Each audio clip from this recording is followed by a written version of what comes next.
Florimond, Ouais. wow, ça a changé. Hein. Et j'ai vu-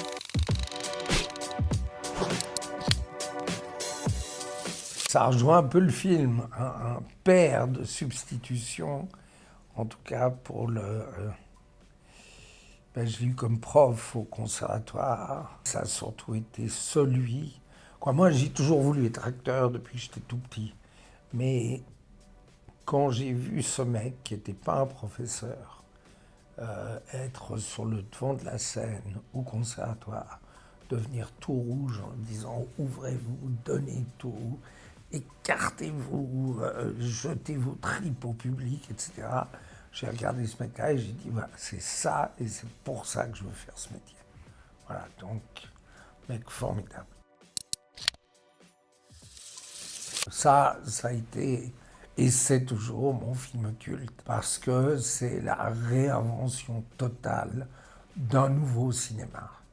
C'est-à-dire, on sortait, je dirais qu'il y a deux metteurs en scène qui ont compté par rapport à ça, c'est Sergio Leone et David Lean, qui ont tout à coup cassé les codes auxquels on était habitué dans le western d'un côté, avec John Wayne, avec des gens comme ça, c'est-à-dire filmé d'une manière assez classique et conventionnelle, dont tous les codes étaient cassés par Sergio Leone, qui réinventait le cinéma qu'on utilise encore aujourd'hui.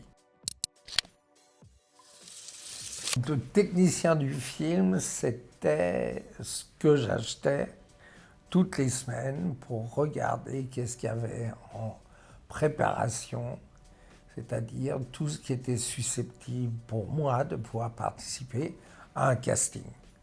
Et après, j'allais frapper aux boîtes de prod, et puis, qui était généralement très gentil et très poli.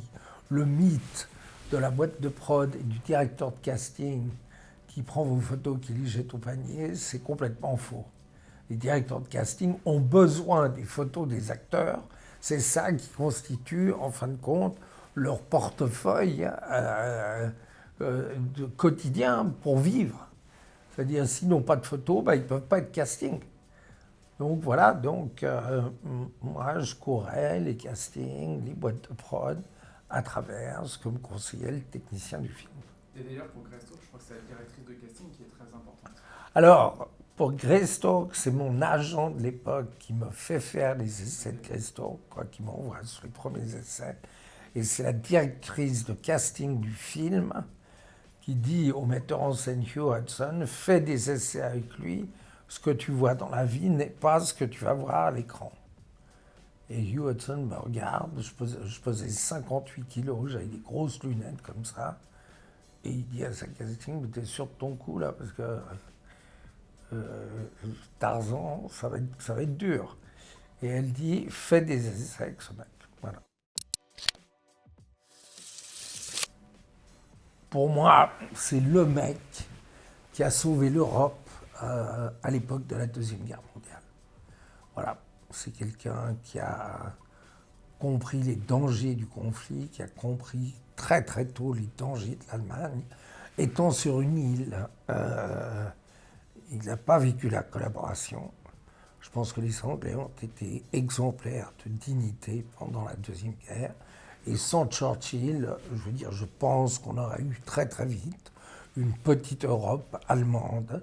Pendant combien de temps, j'en sais rien, mais en tout cas, d'après-guerre, parce que je pense que les Allemands auraient gagné la guerre, si Churchill n'avait pas remué ciel et terre pour mettre ensemble la Russie et les États-Unis. Voilà, donc c'est un personnage, et puis un personnage d'une intelligence, d'une drôlerie, extrêmement dépressif aussi, mais un grand, grand, grand bonhomme. Un film qui raconte l'aboutissement de ses rêves, c'est-à-dire quand on a un rêve, il faut essayer d'aller jusqu'au bout de ce rêve. Et j'insiste sur le mot essayer, parce que tout le monde a le droit de se planter, mais on n'a pas le droit de ne pas essayer. De nouveau, essayer de sortir de sa zone de confort, oser dire à ses parents qu'on a un rêve, qu'on a une passion, qu'on a quelque chose qui ne rentre pas forcément dans les critères qui vont nous imposer, d'avoir le courage de dire non, moi c'est pas ça que je veux faire. J'ai pas envie d'être notaire, j'ai pas envie d'être plombier. Je veux être surfeur comme ce môme qui vient des cités et qui sait même pas nager. C'est ça que je veux faire. Bon, il faut du courage, pas de le dire, mais d'essayer de l'aboutir, d'essayer d'aller jusqu'au bout de ce rêve. Il faut beaucoup de courage. Amin Samir dans le film l'a extrêmement bien interprété. Pourquoi? Parce qu'il l'a vécu lui-même. Parce que c'est un môme de banlieue qui un jour a rêvé de faire du rap, Sneezy, Sneezy. Et sa mère était terrorisée. Et sa mère le dit elle-même. Elle a dit, j'ai su que mon fils avait abouti son rêve, qu'il avait réussi, quand j'ai vu son nom sur le canopy de l'Olympia. Voilà. Donc, t'imagines un môme de banlieue qui rêve de devenir rappeur, qui rêve d'être accepté dans une communauté difficile et qui se retrouve en tête d'affiche à l'Olympia. Waouh, quel parcours! Donc, pour Sneezy, c'était un peu, d'une certaine manière, un retour aux sources. Ou comme un môme qui ne veut pas travailler à la place. Oui, puis c'est pas ça, c'est qu'il l'a vécu. Et moi, c'est pareil. Alors, venant d'un milieu complètement différent, mais parfois beaucoup plus rigide, avec un père qui se disait « Non mais attends, il faut que tu fasses un vrai métier ». Et j'accuse personne, mes parents n'étaient pas contre que je devienne comédien, mais mon père me disait « Écoute, ça serait bien que tu apprennes à faire quelque chose qui soit un vrai métier ». Donc j'ai été travailler dans une banque pendant 6 mois, ça ne me correspondait pas, je suis arrivé à Paris, je vivais d'expédients et de petits boulots et de choses comme ça. Puis un jour, je suis allé au cours de théâtre et puis j'ai eu la chance, je ne sais pas par quel miracle, de passer le conservatoire. Oui, c'est Yves Lemoine qui, au bout de 4 mois de cours, m'a dit « Toi, je vais te présenter au conservatoire ». Je me suis dit « Il est fou », mais comme j'avais rien à perdre, j'y ai été. Et coup de bol, je l'ai eu. Bon, et puis après, moi, je ne voulais pas faire de théâtre. Je voulais faire du cinéma. Donc, après, c'est ce que je disais, c'était la course au casting, aux productions, etc., etc.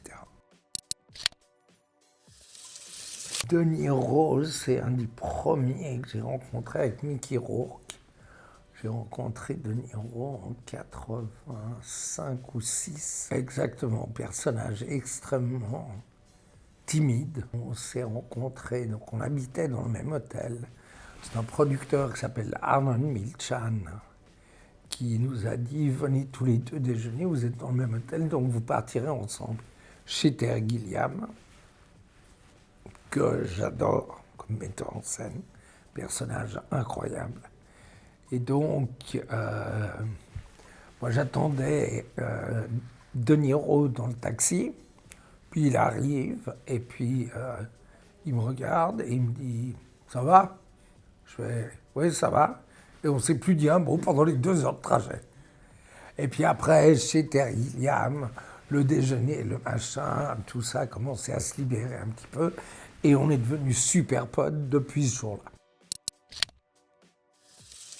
Alors ça, c'est la pièce que j'ai faite à 10-11 ans. On a fait un bout de la pièce, on n'a pas fait l'intégralité de la pièce. Et je jouais Harlequin dans Les Jeux de l'amour et du hasard. Et ce qui m'a plu, c'est qu'à la fin, il y a eu des applaudissements spontanés, parce qu'on peut sentir si c'est spontané ou simplement par politesse. C'était spontané. Et je me suis dit, je veux revivre cette émotion-là, parce que pour la première fois de ma vie, j'ai l'impression que j'ai fait quelque chose de bien. Oui, qui est exceptionnel. Je veux dire, il faut être Rachmaninoff, il faut être une grande pointure du piano pour jouer Rachmaninoff. Compositeur, à mon avis, extrêmement torturé, mais magique, exceptionnel. Et il n'y a même pas un film sur le piano? Si, mais il est toujours en écriture. Ça, c'est ma vie.